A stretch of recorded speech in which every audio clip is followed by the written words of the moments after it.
드디어 애증의 프로그램 강철부대가 UDT의 승리로 막을 내렸습니다. 해병대 수색대, 특전사, SSU, SDT, UDT, 707까지 대한민국 국군의 내노라 하는 부대들이 출신 부대의 명예를 걸고 최선을 다해주었습니다. 여러 논란도 있었지만 결과적으로 프로그램은 대흥행하였고 강철부대2의 편성은 시기의 문제인 것 같습니다.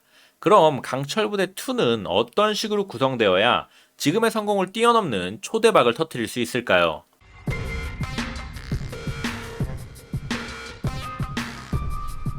일전에 이미 저는 강철부대2에 이 부대들이 나오면 대박이라는 주제로 영상을 제작했었습니다. 그 당시에는 이런 특수부대들이 나오는 것이 맞다고 생각을 했었고 현재 강철부대1에 나오지 못한 특수부대들을 언급했었습니다. 하지만 강철부대가 회차를 거듭할수록 지속적으로 언급된 문제점 중 하나가 6개의 각자 다른 임무에 특화된 부대를 구성하였으나 각각 부대의 특성을 전혀 살리지 못하고 단순한 체력장 위주의 미션을 부여하다 보니 출신 부대와는 상관없이 전역 후에 체력 관리 잘한 인원이 많은 곳이 우승이다.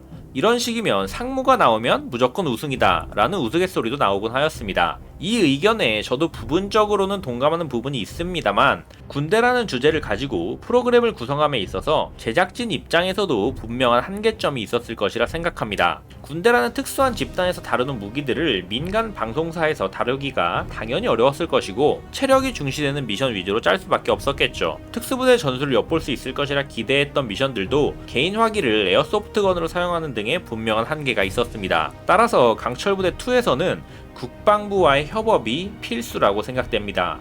최근 여러 방면의 문제점이 제기되면서 국민들에게 좋지 못한 이미지를 주고 있는 국군. 물론 쇄신해야 할 부분은 당연히 쇄신해야 하겠지만 그와 별개로 국군의 긍정적인 이미지를 만들 수 있는 대외 활동은 지속되어야 하고 그를 위해 이런 미디어를 적극 활용할 수 있어야 합니다. 과거 진짜 사나이에 실제 여러 전방부대가 공식적으로 협조를 하였듯이 강철부대 2와의 협업도 불가능한 것은 아닐 거라 생각합니다. 자, 그럼 국방부가 협조를 한다는 전제 하에 강철부대 2는 어떤 형식으로 만들어져야 할까요? 바로 소속감과 실전감을 포인트로 잡아야 합니다. 참가부대의 구성은 특수부대가 아닌 볼륨이 큰 육군의 사단들이 되어야 할 것입니다. 열세부대 5사단, 백마부대 9사단, 백골부대 3사단, 을지부대 12사단 등등 강철부대 1에서 각자 부대의 표어를 외치며 등장했던 부대들 같이 우리는 무적태풍 무적전사 제28 보병사단 태풍부대 라고 외치며 등장하면 과연 300만 명의 예비군이 가만히 있을까요? 현재 60만 현역들은 자기 부대를 응원하지 않을까요? 사단 마크 하에 현역이고 예비군이고 똘똘 뭉쳐 자기 부대를 응원하게 될 것이고 자기 부대가 아니더라도 소문으로 듣던 부대들이 얼마나 잘하는지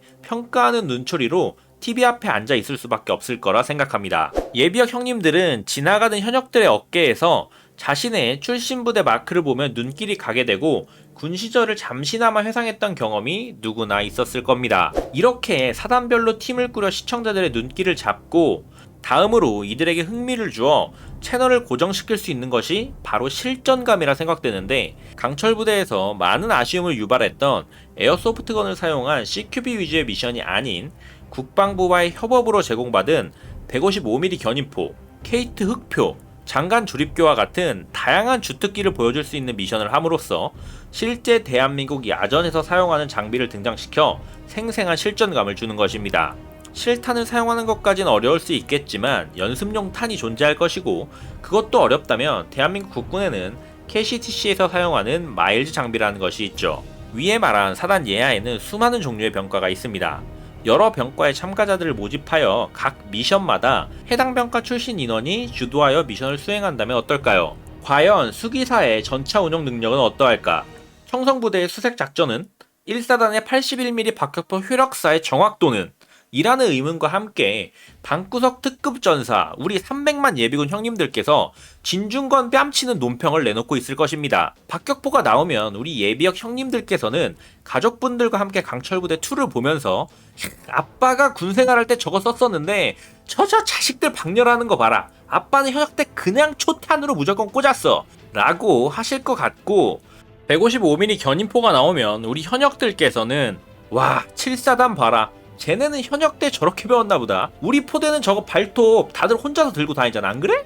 라고 하겠죠. 디테일한 구성은 강철부대 2 제작진의 몫이겠지만 큰 틀에서는 이렇게 소속감과 실전감을 포인트로 구성하면 어떨까 하는 생각이 듭니다. 자, 그럼 어떤 부대들이 나오면 좀 더 치열한 그림을 만들 수 있을까요? 물론 어떤 부대가 나와도 출신 부대의 명예를 걸고 최선을 다하겠지만 오래전부터 라이벌 관계의 부대들이 있고 지극히 개인적인 기준으로 보고 싶은 부대들을 나열해보자면 우선 천하제일사단 제1보병사단과 수사불패 청성투온 제6보병사단입니다. 이 두 사단은 소위 메이커 사단으로서 6.25에서 맹활약한 사단으로 전쟁 초기 홀로 북괴군을 상대로 무쌍을 찍은 6사단, 다부동 전투를 시작으로 무서운 기세로 밀고 올라가 평양까지 점령해버린 1사단, 현재까지도 6.25에서 가장 잘 싸운 사단 1위 자리를 놓고 다투고 있죠. 현재 서부전선과 중부전선에서 가장 규모가 큰 1군단과 5군단을 대표하는 사단으로 최대의 군사 요충지인 파주와 철원을 각각 방어하고 있습니다. 이런 요충지를 방어하기에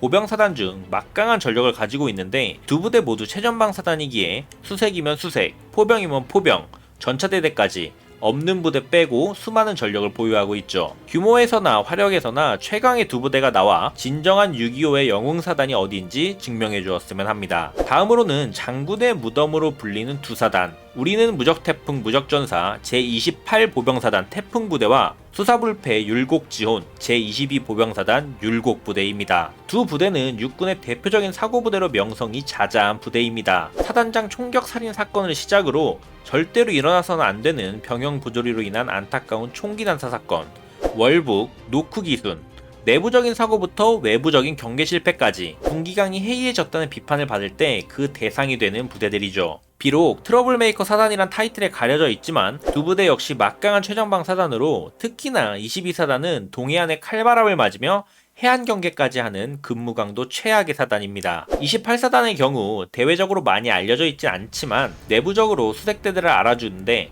넓기로 유명한 중서부전선 DMZ를 담당하고 있으며 육군단에서도 굉장히 중요한 전략자산으로 여겨지고 있습니다. 22사단은 강원도에 있기 때문에 기갑전력이 약할 것이라고 생각하는 분들이 계신데 8군단 및 22사단 전방에 위치한 북한의 부대가 기계화 군단으로서 동해안선을 따라 전차를 이용한 기동전을 펼칠 위협이 있기에 강원도에 주둔한 부대이지만 22사단의 경우 K1으로 이루어진 전차대대를 가지고 있습니다. 특히나 28사단의 경우에는 곧 해체될 부대이기에 강철부대 2에서 문제사단이라는 불명예에 가려진 태풍 용사들의 저력을 보여주었으면 하는 바람입니다. 다음으로 이전 영상에서 소개시켜드렸던 조국이 부르면 맹호는 간다, 수도기계화 보병사단 맹호부대와 영원한 라이벌 24단을 흡수한 세소고개 제11기동사단 화랑부대입니다. 수기사와 라이벌로 여겨지던 사단은 24단이지만 지금은 11사단으로 통합되었기에 이 두 사단이 기계화 보병을 대표하여 나오는 것이 어떻겠나 생각해 보았습니다. 수기사는 전군 최초의 기계화 사단으로 그 자부심이 대단한 사단이며 화력 또한 막강한데 11사단 역시 최강 화력이라는 24단의 화력은 물론 11사단 자체로도 전통이 있는 사단인데 수기사와 24단보다는 뒤이지만 K21 장갑차를 전력화하였고 K2 흑표를 전력화하는 등 7군단에 떠오르는 사단으로서 역할이 주목되고 있으며 과거 행군으로 악명이 높은 사단이었습니다. 예비역들 사이에서도 젓가락 부대 출신이라고 하면 어느 정도 인정하는 분위기이며 기계화 보병사단 최초로 2011년 정찰대가 천리행군을 했다고도 하는 끔찍한 소식이 전해지기도 했죠. 마지막으로 육군 사단은 아니지만 개인적으로 해병대는 진짜 다시 한번 나왔으면 좋겠습니다. 다시 한번 나와 강철부대 1에서의 굴욕을 말끔하게 씻어주었으면 합니다. 2020년 가짜 사나이로부터 시작된 밀리터리 예능의 열풍을 이어 2021년 상반기를 강타한 강철부대. 원작만한 후속작은 없다고들 하지만 강철부대 1에서 아쉬웠던 부분이 분명히 존재했었고 국방부 또한 강철부대를 통해 우리나라 국군의 위력을 홍보하고 자부심을 심어줄 수 있는 긍정적인 효과를 얻을 수 있었으면 좋겠습니다. 이것도 육군단 S급 장교 출신인 저한테 섭외 전화가 오면 어떡하죠? 미리 몸 좀 만들어 놔야겠습니다. 부대 구호도 연습 좀 해놓고요. 중서부 전선을 지키는 강한힘 제6군단 진군부대 진군 진군 진군.